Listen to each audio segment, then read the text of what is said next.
s'il fallait résumer le projet qui sous-tend cette exposition, c'est celui de la découverte d'une des figures majeures de l'art du XXe siècle.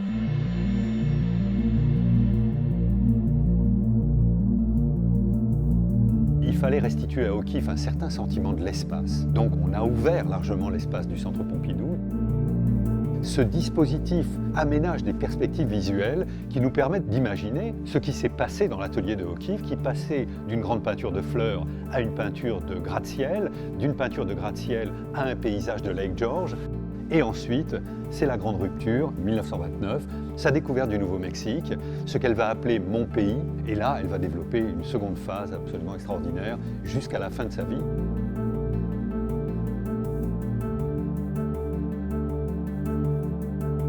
L'univers de Georgia O'Keeffe, c'est une vision du monde continué, c'est-à-dire d'une relation des êtres avec l'environnement naturel qui ne repose pas sur la césure, la distance et l'analyse, mais plutôt sur la fusion, l'empathie, la correspondance. Il y a une œuvre qui peut-être illustre ce projet d'identification avec la nature, c'est celle qui ressemble fort à l'origine du monde de Courbet. Et c'est peut-être l'image synthétique de ce projet d'accord entre Georgia O'Keeffe, sujet, avec un environnement naturel. Une œuvre historique comme celle de O'Keeffe, pour moi, n'a de sens que si elle résonne avec des questions contemporaines.